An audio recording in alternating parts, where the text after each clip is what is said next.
The question posed in the title of this essay can only be answered speculatively. In doing so, I will speculate about the world Pakistan will find at the beginning of 2026.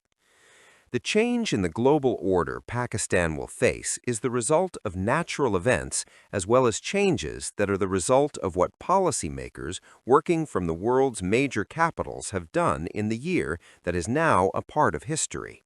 As I have written before, 3 of Pakistan's 4 immediate neighbors have adopted religion as the main force of governance. Afghanistan, China, India, and Iran are the 4 neighbors. Of these, only China has remained secular.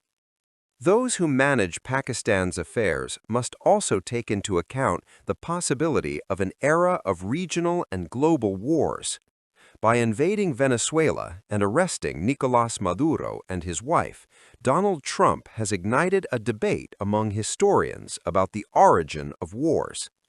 The most quoted work on the subject of wars is the book by Karl von Clausewitz, published in 1833. The book carried the simple title of On Wars. It is a description of the origin of armed conflict, and the writings of Clausewitz are being recalled by scholars who have studied wars and are studying them now. Wars, according to a Princeton University historian, are a continuation of policy by other means. Historians go back to the unraveling of the world order that had kept peace in the 19th century. The order ended with 2 catastrophic wars, the First and Second World Wars, fought between 1914 and 1918, and again between 1939 and 1945.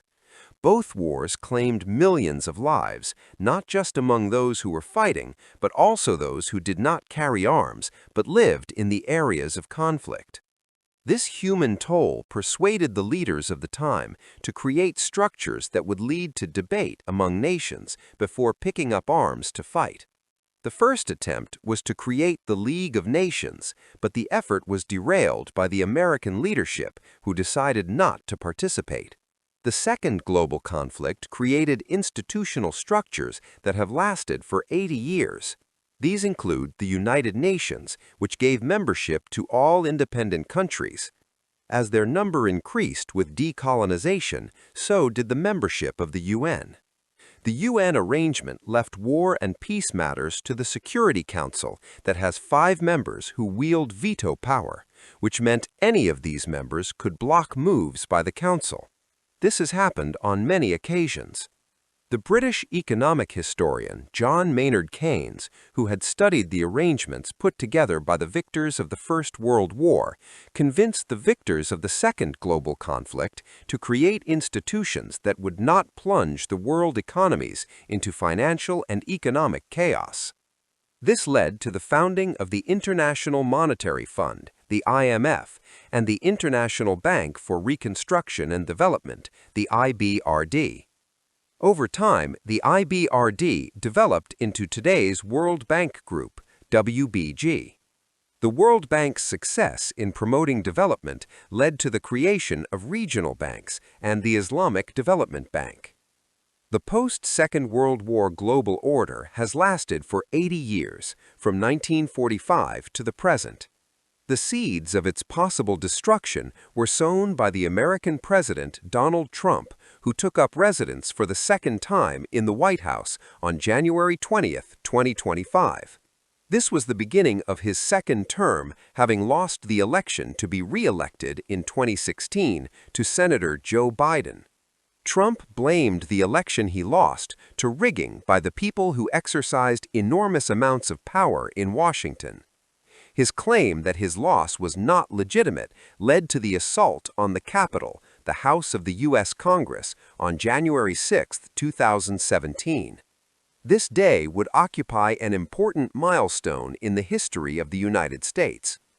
Trump's actions in the nearly 1 year he has spent in office bring me to the work of Thomas Aquinas, in particular his 13th century work in which he laid down 3 cardinal requirements that came together to be called the just war theory.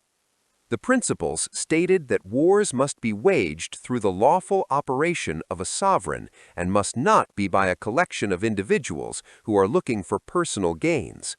The latter defined the violence created by mafias. The second principle was that wars must be waged for a legitimate cause. The third, related to the second, was that the cause being pursued must be a just purpose, namely the advancement of good and the avoidance of evil. David French, who writes columns for the New York Times, published one on January 8, 2026, 6 days after Trump ordered American troops to invade Venezuela. He wrote, "One way to think about the shifting patterns of warfare is that humanity seesaws between Aquinas and Clausewitz. Strong nations impose their will on the weak and then, eventually, try to impose their will on one another. When catastrophe results, as it invariably does, they turn back to Aquinas. You can actually see the results of this shifting approach across the sweep of history. An analysis of global deaths in conflict shows that war is always with us, but its intensity waxes and wanes. Periods of extreme suffering and death are followed by periods of relative calm, followed again by an age of horror." Much of this analysis applies to Pakistan, a weak militarily state compared to the relative strengths of those that rule the world. Those who now rule include, in addition to the United States, China and perhaps Russia. I don't include India in that category after its encounter with Pakistan in May of last year, when it attacked various bases in Pakistan to punish its neighbor for the deaths of many Hindu tourists in an attack for which New Delhi blamed Pakistan. This, it said, was carried out by groups Pakistan was hosting on its soil. Pakistan responded by sending into air the fighter aircrafts it is manufacturing with China's assistance. They brought down 7 Indian fighter jets. This conflict could have turned into a nuclear encounter, but Trump intervened, as he says. He spoke with those in policy-making positions in the Indian and Pakistani capitals to ask them to, as the Americans would say, cool it. They did.